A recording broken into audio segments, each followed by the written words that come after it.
Bueno, pues vamos a continuar.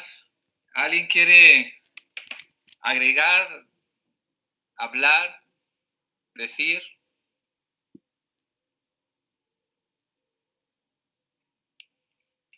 Doctor, íbamos a seguir con el mismo tema de la Sí, fiebre. sí, ahorita lo voy a poner.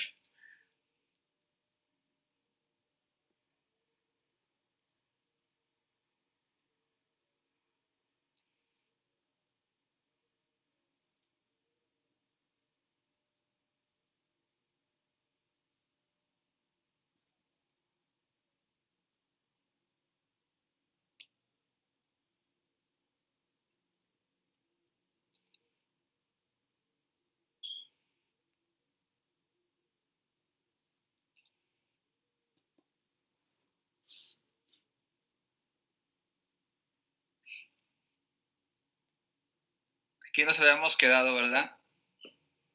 En esta parte habíamos hablado de lo que es la característica principalmente de cuando existe un aumento principalmente de leucocitos. Bueno, básicamente esto que sigue es sobre todo cuando de repente nosotros pedimos al paciente alguna prueba de laboratorio, a lo mejor para verificar, ya sea dentro de una biometría hemática, para ver cómo está su hemoglobina, si no está anémica o algo que podamos encontrar. Y de repente nosotros encontramos las células, por ejemplo, leucocitos, y decimos, ay, están más arriba de lo normal, ¿no?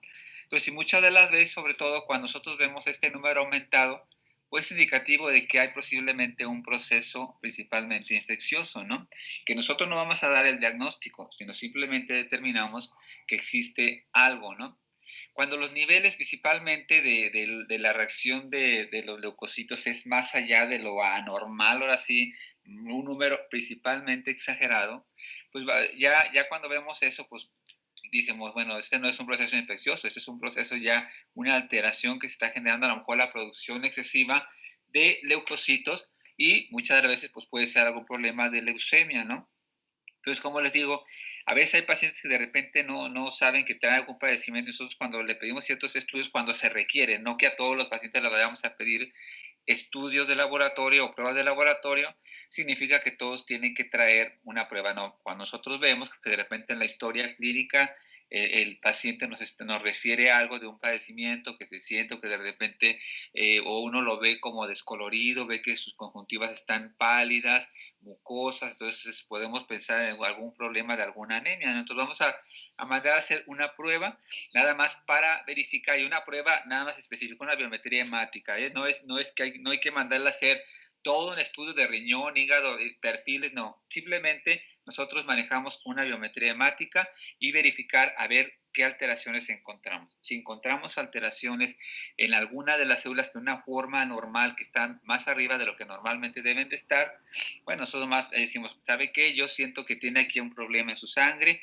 Tampoco si ven exageradamente los leucocitos aumentados que sospechan de alguna leucemia, tampoco es sinónimo de construir. Es que usted tiene leucemia. No es parte de nosotros dar diagnósticos. Simplemente nosotros es enviarlo a su médico pertinente y que el médico ya haga los estudios y dé el diagnóstico, ¿sí? Digo, nosotros simplemente somos los remitidores. Entonces es importante ver que cuando nosotros empecemos a ver este tipo principalmente de trastornos, pues vamos a ir encontrando, por ejemplo, cuando a nivel de los neutrófilos, si nosotros encontramos algunos aumentos de estos, pues si se fijan, básicamente puede derivarse de que a lo mejor se encuentra alguna infección en alguna parte del cuerpo, sobre todo a nivel principalmente de tejidos blandos, ¿sí? Claro que si tú ves lesiones periapicales, no estoy diciendo que tú le mandes a hacer una biometría hemática, tú ya radiográficamente, clínicamente puedes determinar ese tipo principalmente de trastornos y nada más o de repente el paciente llega con este número de neutrófilos aumentados y que de repente te refiere que ha tenido fiebre, bueno, pues habla que puede ser posiblemente algún problema de alguna infección de las vías urinarias o a veces puede ser alguna inflamación a nivel especialmente del oído o otra de las cosas o un estadio de celulitis. El celulitis no estamos hablando de celulitis de las piernas, no estamos hablando del estadio de un absceso, alguna infección bucal que se refiere a que está en estadios iniciales el proceso infeccioso, ¿sí? Entonces, podemos encontrar nosotros este número de células aumentadas que puede ser indicativo de algún proceso infeccioso, ¿sí? Así que nomás lo ponemos más para irnos enfocando a qué tipo de padecimientos. Hay muchos, no los pongo todos porque nunca acabaríamos. Entonces, nada más para ir entendiendo que hay derivaciones principalmente del aumento de estos números cuando nosotros vemos alguna prueba de laboratorio o cuando encontramos este tipo de los linfocitos automáticamente aumentados. Bien, los encontramos sobre todo en cuestiones, muchas de las veces en cuestiones virales. A veces pasa que de repente el paciente tuvo algún proceso viral o tuvo un problema de la parótida, una parotiditis, y ya va contigo ahora sí ya curado y de repente requieres un estudio, a lo mejor puedes encontrar algunos linfocitos aumentados, pues ahí es importante, por ejemplo, por eso es importante saber algunos padecimientos que pueden ser y directamente algún problema viral que tuvo, no si hace 15 días o hace 20 días o hace una semana o hace tanto tiempo tuve un problema viral y podemos observar secuelas o respuestas de las células aumentadas, ¿sí? Entonces, también es importante verificar si hubo algún padecimiento antes de haberle el mandar de elaborar lo que es el estudio, ¿sí? Si él dice que refiere, entonces dices, bueno, entonces es normal que yo encuentre este número de células aumentadas porque tuvo un padecimiento o hay una historia de que existió eso, ¿eh? Y no automáticamente dices, ay, lo voy a mandar otra vez con su médico, no. Simplemente que él todavía está con los efectos de las reacciones que tiene a tener principalmente lo que es en el cuerpo. De repente cuando hay pacientes que se les mandan a hacer pruebas de laboratorio a nivel, por ejemplo, general de orina, y de repente se encuentran una gran cantidad, principalmente de leucocitos, sobre todo en la orina, de desechos, y eso puede ser indicativo muchas de las veces a lo mejor para algún proceso infeccioso, o de repente hay estadios en que en personas que tienen enfermedades inmunológicas, que están recibiendo tratamiento para artritis reumatoide, para Sjögren, para un padecimiento lupus, y de repente en la prueba de laboratorio de la orina se pueden encontrar este tipo de restos de leucocitos o un número específico de leucocitos que aparentemente, bueno, el urólogo menciona que muchas de las veces estas tienden a ser normales. ¿Por qué? Porque su cuerpo está derivado de un padecimiento autoinmune que está destruyendo células y se pueden encontrar este tipo de células muertas a nivel principalmente de la orina, ¿sí? Entonces son efectos que puede traer la orina causados principalmente por la enfermedad o inclusive a veces por cierto tipo de medicamentos. Los eosinófilos, pues básicamente cuando tienden a estar aumentados, pues se ven sobre todo en reacciones alérgicas o en infecciones o en padecimientos parasitarios, amibiasis o infinidad de microorganismos que nos pueden dar indicativo que se pueden encontrar este número principalmente de eosinófilos en aumento. Entonces le digo que más que nada que nos tengamos que aprender todas las enfermedades, no, simplemente es darnos a conocer que el paciente puede tener un padecimiento con el número principalmente de este tipo de células en que estén aumentadas, ¿sí? Y la leucopenia, pues sabemos muy bien que es cuando hay una disminución de estas células y se deriva básicamente en que, pues, si se fijan, hay muchos padecimientos, sobre todo cuando alguna enfermedad tiende a desencadenar que nuestros sistemas, todos los efectos de los leucocitos tienden a estar, o nuestro sistema inmunológico se tiende a generar una disminución de ellos debido a este tipo principalmente de enfermedades, ¿no?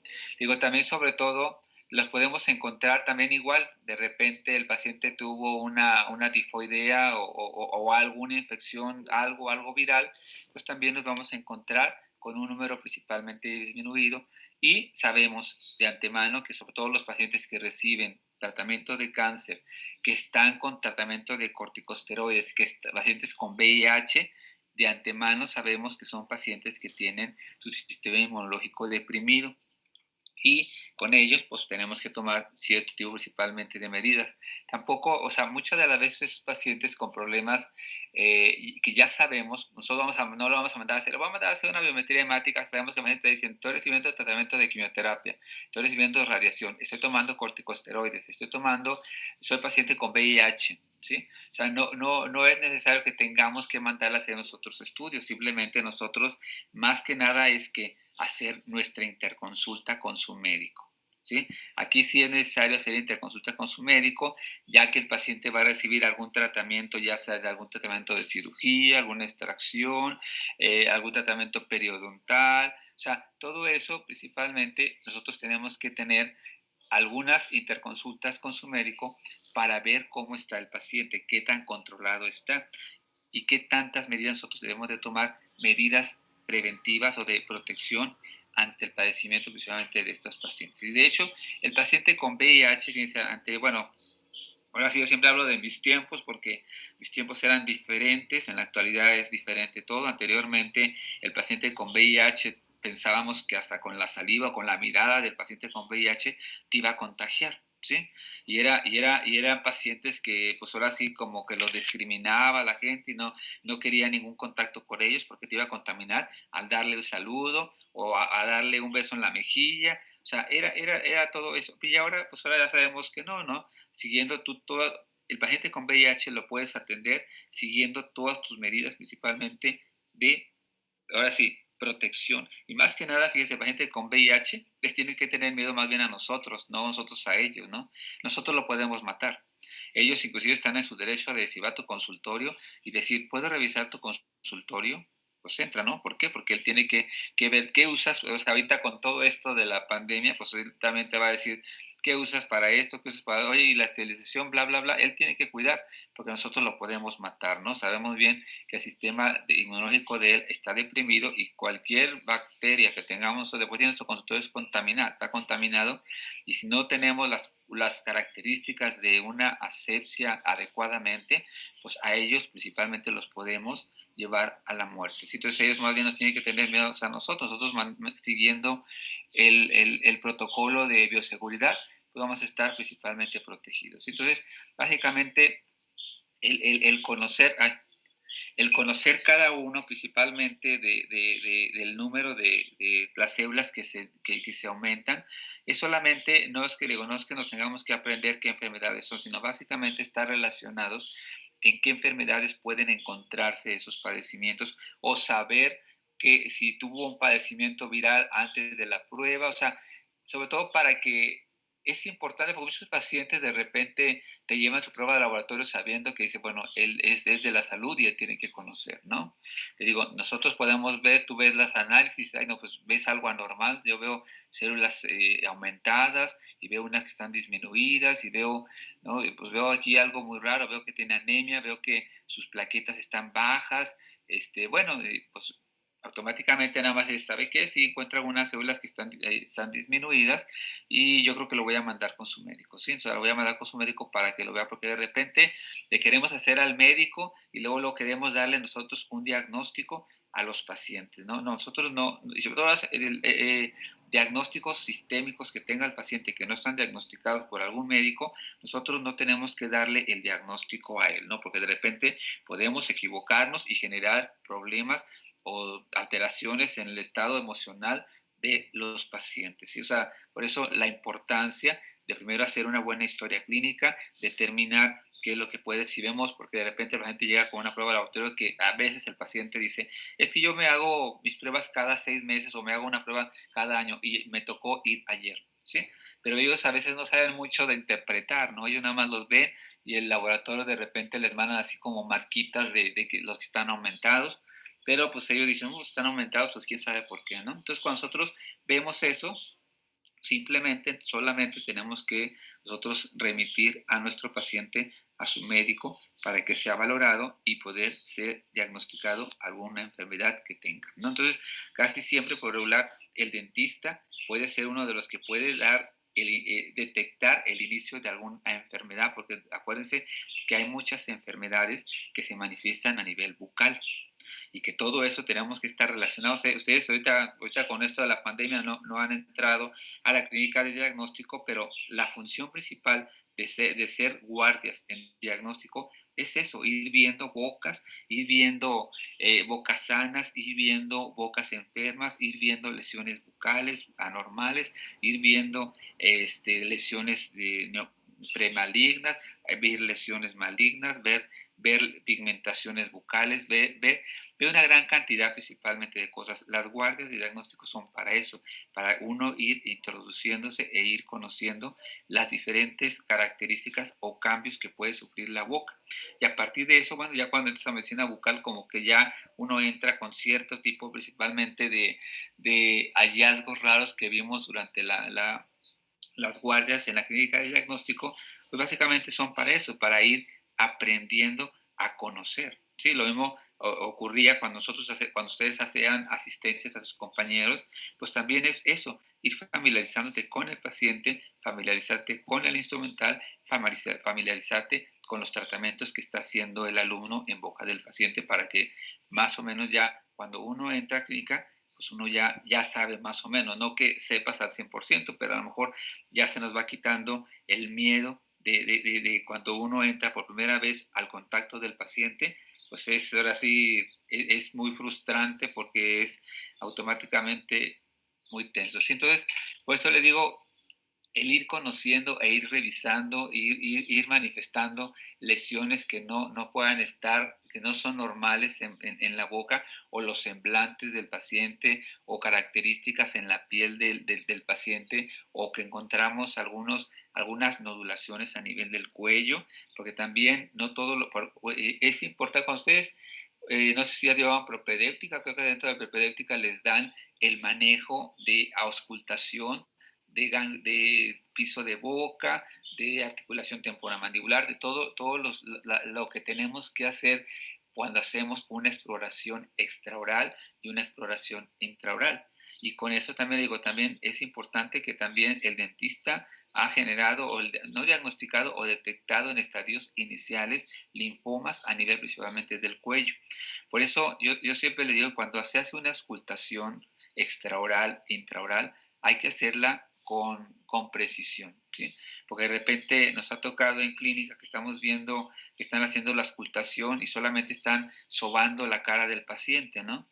Se tienen que hacer los movimientos específicos para poder detectar. Le digo que es importante detectar, las auscultaciones para detectar abultamientos, detectar algunas lesiones o sintomatologías que a lo mejor el paciente no se había dado cuenta, y digo que podemos ser nosotros los iniciadores de poder detectar ciertos padecimientos a nivel de cabeza y cuello. Entonces, por eso tenemos que tratar de hacer todas las cosas en una forma, ahora sí, precisa, en una forma principalmente detallada, y ir viendo, cuando nosotros hacemos la auscultación, ir imaginando lo que tú viste en anatomía, qué es lo que estoy tocando, cómo lo debo de tocar, qué debo de sentir o qué no debo de sentir, ¿sí? Porque de repente haces la auscultación y encuentras de repente por ahí ganglios, unas caniquitas que andan por ahí, que son móviles. Tienes que detectar si es un ganglio que está ahí calcificado, o a lo mejor es una tumoración que está firme en algún tejido. O sea, todo eso tenemos que ir nosotros palpando, ir conociendo las consistencias, la movilidad del tejido, y todo eso. Por eso cuando uno hace como un repaso anatómico, ya personalmente, ya directamente sobre el paciente, y empieza a hacer lo que es la auscultación de cada uno de los músculos, tanto de la cabeza como del cuello, ¿sí? Bueno, entonces, con esta diapositiva de leucopenia terminamos todo lo que es el tema de fiebre. No sé si tengan alguna duda o algo que quieran agregar al tema. Pues ustedes me dicen.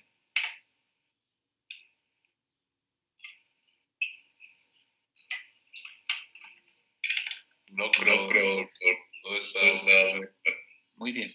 Entonces, vamos a entrar ahora al tema donde sí quiero, ojalá quiero que sí me apoyen para ir viendo el otro tema sobre la respuesta metabólica al traumatismo, que aquí sí necesitamos que todos participemos, que todos apoyemos para poder entender. Ya su compañera nos había mencionado algo, a grandes rasgos, todo esto, pero aquí lo importante es que hay que conocer qué es una respuesta metabólica del traumatismo. ¿Qué entienden por el título? ¿Qué se entiende?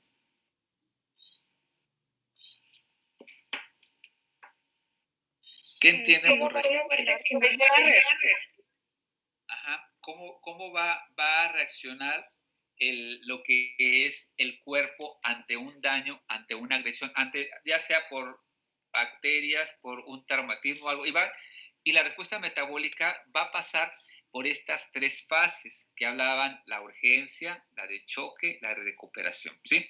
Entonces, todas las personas tenemos que pasar por cada una de estas fases, ¿sí? Pero de repente ya habíamos mencionado, si de repente en la fase de urgencias te atienden, a lo mejor ahí tiendes a tener una recuperación satisfactoria, y a lo mejor de la urgencia te pasas a la tercera fase, que es la fase de recuperación, que a lo mejor te brinca la fase de choque, ¿no? Entonces, cuando las cosas se van complicando, que pasas de estado de urgencias, te pasa a un estado de choque. Entonces, el estado de choque ya significa que posiblemente puede haber algún daño, puede haber alguna lesión en una forma principalmente irreversible, que te puedes también recuperar, ¿sí? Puedes recuperarte, puede haber o no puede haber daño, sí, en esta fase de choque, ¿sí? Si te recuperas, pasa a recuperación y ya te recuperas también sin tener ningún problema. ¿Sí? Entonces, todos los efectos, todas las lesiones traumáticas tienen que pasar por cada una de estas fases, dependiendo en dónde es atendido, que te puedes brincar, sobre todo la segunda fase de choque, puede brincarse. Si te atienden en una forma oportuna en la emergencia, te brincas a la fase 3 del estado de recuperación. ¿Sí? Entonces, ¿qué es lo que mencionábamos ahorita? Dentro de las respuestas metabólicas al traumatismo, pues entran muchas más, pero estas son básicamente las que pueden entrar también, ¿no?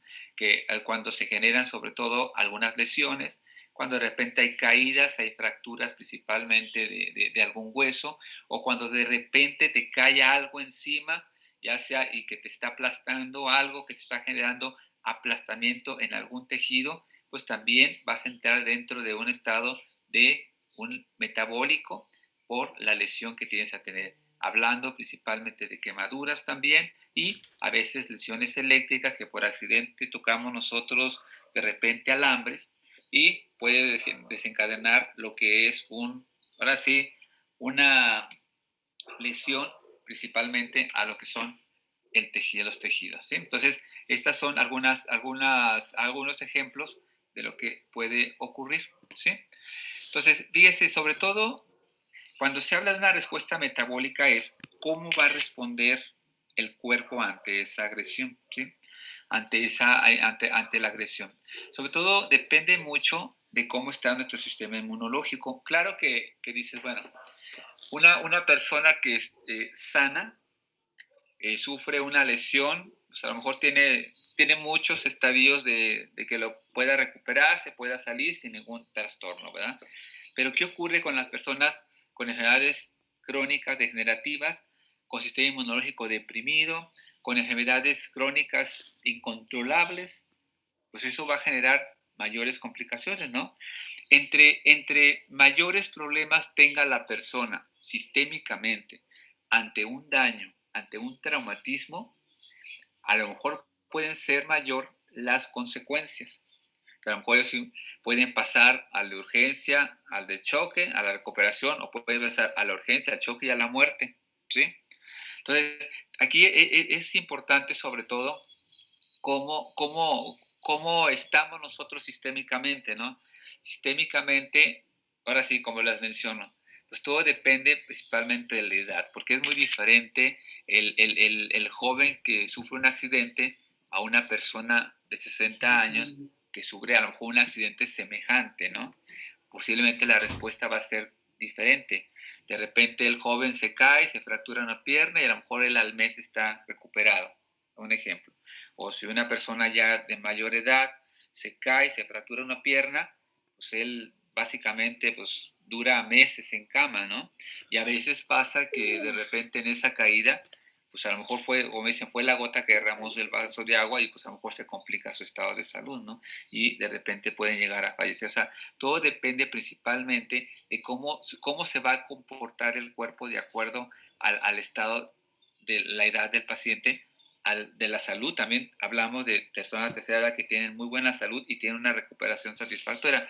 No digo que todo lo de la tercera edad son pacientes que están condenados a que van a sufrir mucho en sus enfermedades, no. Hay pacientes ya grandes con un estado de salud excelente, envidiable, que también tienen una recuperación, pero que te sorprende, ¿no? O sea, y eso también es bueno. Y sobre todo también depende mucho también de los estados nutricionales, ¿sí? Y lo que yo les mencionaba, sobre todo, ya ahorita, si se fijan, muchas enfermedades de los pacientes de la tercera edad ya se están presentando en jóvenes, ¿sí? Artritis, problemas del corazón, hipertensión, insuficiencias renales, problemas de cáncer, pacientes que están tomando antidepresivos, pacientes, personas jóvenes. Hay una gran cantidad, principalmente, de cosas que por así, otra vez vuelvo a decir en mis tiempos, ¿no? En mis tiempos, pues sí, para mí, cuando yo estaba chico y decían, ay, pues fíjate que el abuelito de fulanito, pues ya se murió, que se murió de cáncer. Y uno pensaba, ¿no? En la misma ignorancia, bueno, pues ya también ya estaba grande y escuchaba, ¿no? Porque ahora sí, como dicen, evolutivamente o fisiológicamente o biológicamente, sabes muy bien que pues la gente que ya, cuando uno ya es mayor, pues sabes bien que dice, pues que se va a morir es el mayor, ¿no? Y al jovencito, pues todavía le falta mucho camino por seguir, ¿no? Pero ahorita, o sea, cuando ustedes o ya también han de conocer que hay muchos padecimientos en personas jóvenes, enfermedades de las mismas pacientes de la tercera edad, ¿no? O sea, no sé si a ustedes les ha tocado pasar por áreas de urgencias en sectores salud o en consultas privadas y vean la gran infinidad, o sea, te sorprendes, a pesar, uno no lo cree, y a pesar de lo ves, te sorprendes de que hay una gran cantidad de personas jóvenes con enfermedades crónicas degenerativas o con el sistema inmunológico principalmente deprimido, ¿sí? Entonces, por eso siempre es importante, pues, como dices, pues, saber historias clínicas, ¿no? Entonces, este tipo de cosas en las personas, pues van a desencadenar unas reacciones diferentes a lo que es su respuesta ante la agresión que se generó, ¿no? Y les digo que muchas de las veces el joven o el sano puede pasar a través nada más de la fase de urgencias y se recupera, ¿no? Pero hay personas, también no está exento de que también puede pasar estado de choque, y a lo mejor puede fallecer, dependiendo de la gravedad de la situación, porque a veces hay emergencias que las atienden, pero que la emergencia se complica en el momento de atender la emergencia, y ese puede estar al estado de choque, y a veces el paciente pues no tiene otra, pues, o sea, puede fallecer en el estado de la fase de shock, ¿sí? Sí, entonces, esto es como un resumen de lo que estuvimos viendo sobre la sepsis. Y yo creo que van a entender eso. Sí. La respuesta metabólica al traumatismo también hablan de procesos inflamatorios. Una inflamación adecuada, una inflamación excesiva o una inflamación inadecuada. Y todo depende principalmente de la gran cantidad de microorganismos que entran a la sangre, ¿sí? Cuando nosotros hablamos de una inflamación adecuada, ¿a qué se refiere? Cuando el cuerpo, ahora sí, pues pasa por todas las fases, ¿no? Todas las fases de proceso inflamatorio, se activan las proinflamatorias, las antiinflamatorias, se forman las inflamatorias, generan procesos de reparación, cicatrización y recuperación, ¿sí? Cuando todo el sistema de defensa de anticuerpos se desarrolla en una forma normal, sin exceder el número, pues va a haber una cicatrización adecuada, ¿no?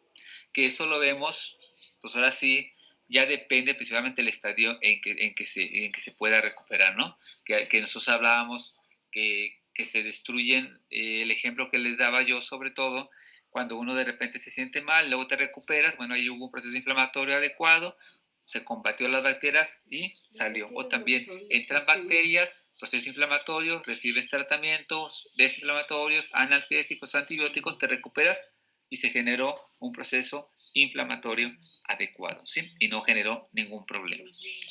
Entonces, cuando hablamos de una inflamación excesiva, ¿a qué se deriva esto? Bueno, ¿se acuerdan cuando nosotros veíamos trastornos metabólicos y hablábamos de la glucosa, hablábamos de la insulina, hablábamos principalmente de la formación de una gran cantidad, principalmente, a veces inclusive hay formaciones de trombos, que en esta parte excesiva se habla de que el número de células, de células inflamatorias o proinflamatorias es una forma excesiva, en la que se activa, acuérdense, la cascada de la coagulación, se formaban trombos, se iban a diferentes tejidos, generaban la obstrucción, generaban pérdida de la nutrición del tejido y muerte principalmente del tejido, y que se podía desencadenar la famosa coagulación intravascular diseminada. ¿Sí? Entonces, cuando se habla ya exceso, pues siempre hablamos que el cuerpo tiene que tener la cantidad normal, tanto como para recuperarse, como para defenderte. No debe de haber una anormalidad, ya el cuerpo está programado para todo como debe de ser, ¿no?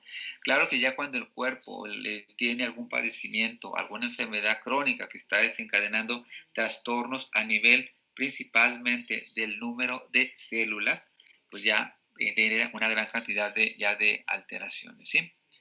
Y cuando hablamos la inadecuada, pues ya es cuando ya es lo avanzado, ¿no? Como la consecuencia a la excesiva, ¿no? Entonces aquí ya es cuando ya hablamos de la muerte de todos los órganos, ¿no? Que hablamos de trastornos cardíacos, trastornos pulmonares, trastornos renales, y cuando se generaba la famosa, lo que se llamaba el síndrome de dificultad respiratoria aguda, que era una de las causas principalmente de muerte de estos pacientes. Entonces, si se fijan, dentro del cuerpo, pues puede pasar por todo este tipo principalmente de procesos de reparación por el proceso inflamatorio, ¿sí?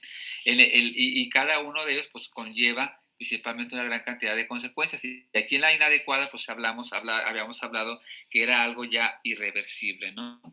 Y cuando hay, por ejemplo, el estadio excesivo, inflamación excesiva, posiblemente puede estar el estado de recuperación, pero ya puede ser un estado de recuperación con lesiones irreversibles que ya puede tener el paciente, ¿sí? Entonces puede haber ya consecuencias de acuerdo principalmente cuando nosotros empezamos a hablar de este tipo principalmente de procesos inflamatorios que ocurre dentro de la sepsis y dentro principalmente también de lesiones traumáticas, ¿no?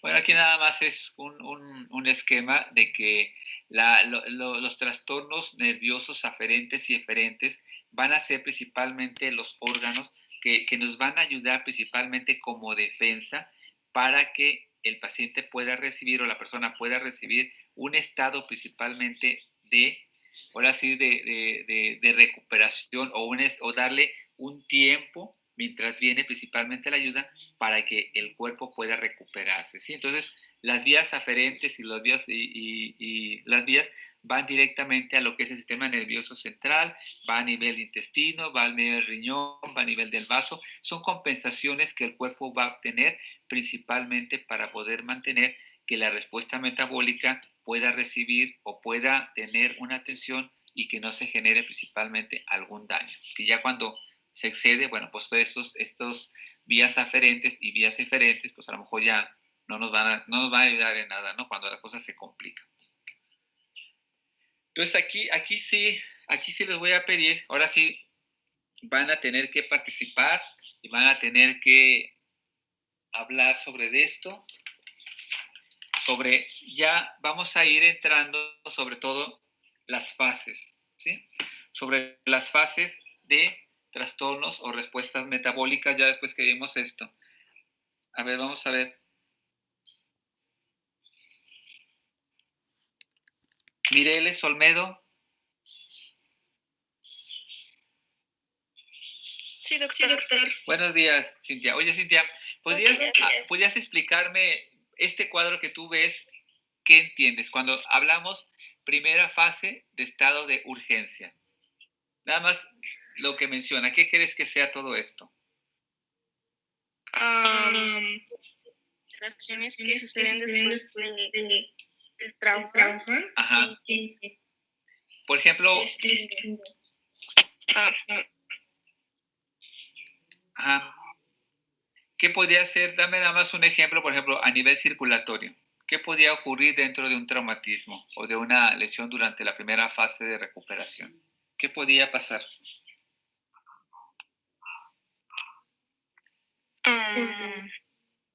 ¿Qué crees que pasaría? Por ejemplo, aumento del gasto cardíaco. Ajá. ¿A nivel metabólica? Una hiperglucemia. Ajá. ¿Y a nivel sanguíneo? Por ejemplo, un aumento en las plaquetas. Ajá. Y por ejemplo, eso que me mencionas, a nivel circulatorio, lo que me dijiste a nivel circulatorio, ¿qué fue lo que mencionaste? ¿Me lo podías repetir? Taquicardia. ¿Por qué ocurre eso?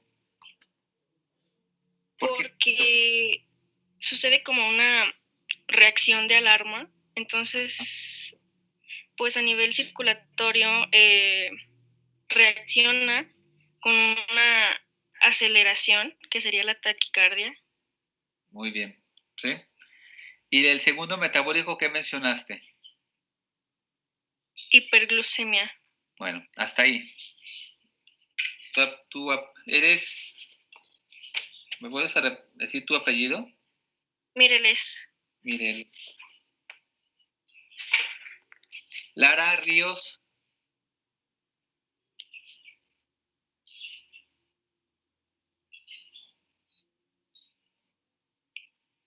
Lara Ríos. Sí, aquí estoy, doctor. Andrea, de lo que mencionó tu compañera metabólicas, ¿qué podrías decirme tú de eso? Ella mencionó algo.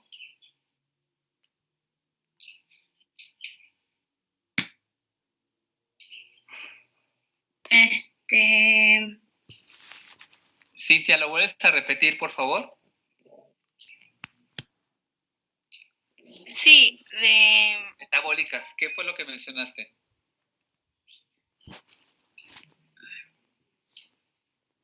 La hiperglucemia. Hiperglucemia, exactamente, con eso. De eso, Lara, ¿a qué se refiere eso? ¿Por qué habló ella de la hiperglucemia?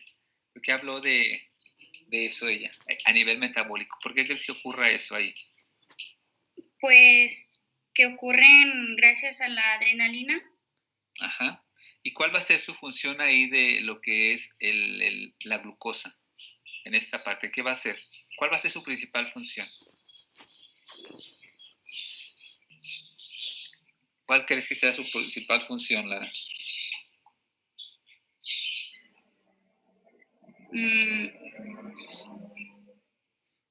¿Qué piensas tú que pasa ahí?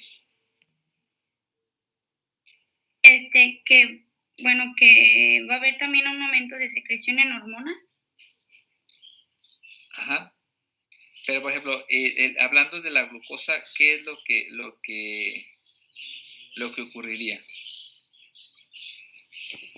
Sí, o sea, como hablas tú, que a través de las hormonas se libera la glucosa, pero ¿cuál sería la función? Tú así dime, ¿la glucosa para qué sirve?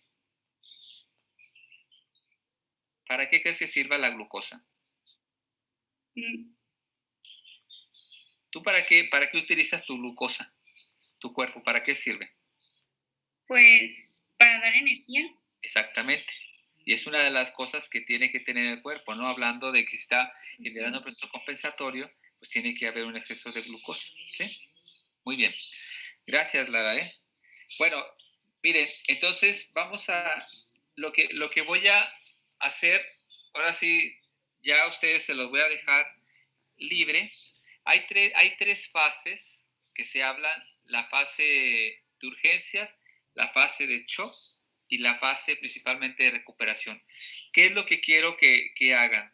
Así como estuvimos preguntándolo ahorita a sus compañeras, entonces yo necesito que vayan haciendo, y si pueden ponerlo y proyectarlo, ir explicando cada una de estas cosas, por qué la taquicardia, por qué el aumento del gasto cardíaco, por qué la vasoconstricción, por qué la contracción del vaso, por qué la hipertensión, ¿sí?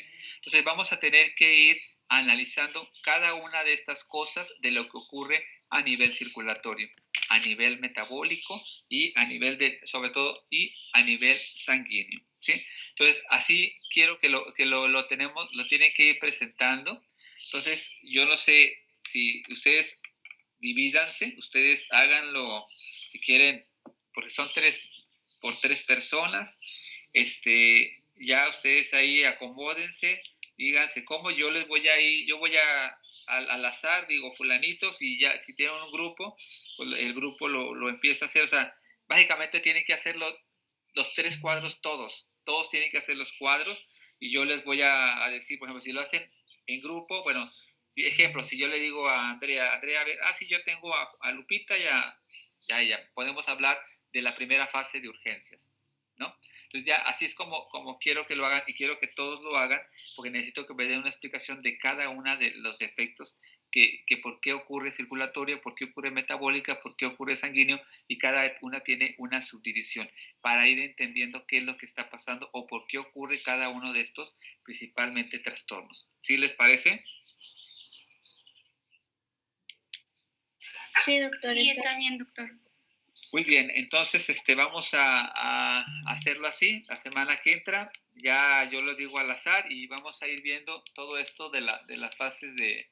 Si ustedes quieren hacer la presentación, la hacemos, o si no, podemos verla aquí, yo mismo ya la puedo poner, o sea, como sea. Existe es irla explicando, ¿sí?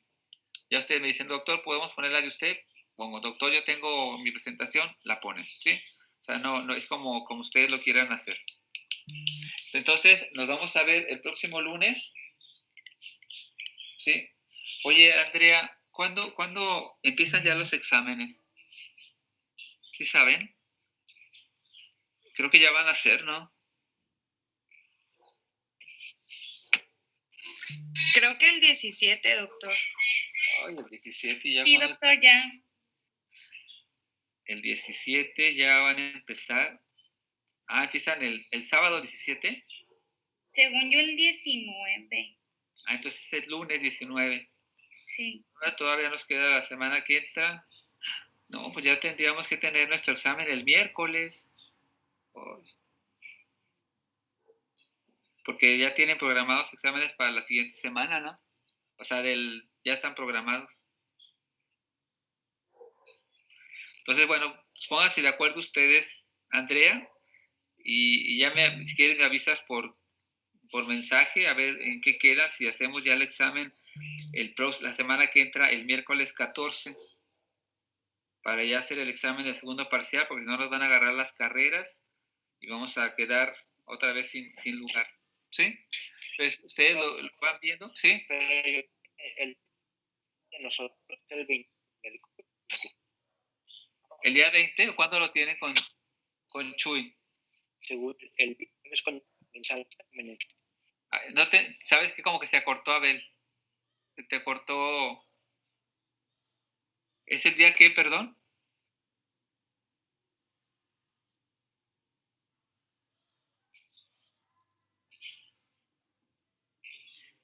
Creo que entonces tienen el examen con Chuy el 19, yo creo, ¿no? Lunes 10. Sí, ¿verdad? Sí, doctor, 19. Sí, con él. Entonces yo creo que tenemos que hacerlo el día 14 para que sea antes de los parciales. ¿Cómo ven? ¿Lo dejamos para el 14? Yo digo que sí, no sé, o sea, si a alguien no le parece, pues que diga ahorita. O sí, de una vez, para saber. Yo también. Yo también digo lo mismo. No, sí está bien. Bueno, pues, el día 14 de miércoles 14 hacemos nuestro examen. Entonces el lunes hacemos lo que tenemos que hacer. Ya, yo creo que esto de respuesta metabólica no va a entrar en el examen, ¿eh? La fiebre sí, la respuesta metabólica no, hasta fiebre. Entonces sería lo del shock y lo de fiebre, ¿sí? Nada más son esos 2 temas. Sí, Doc, está perfecto. Ahora, Sí, pues, doctor. Sí, está muy bien. Doctor, gracias. bien. Entonces que tengan un buen día y gracias a ustedes. Gracias, Doc. Gracias, doctor, Gracias, igualmente. doctor. Adiós.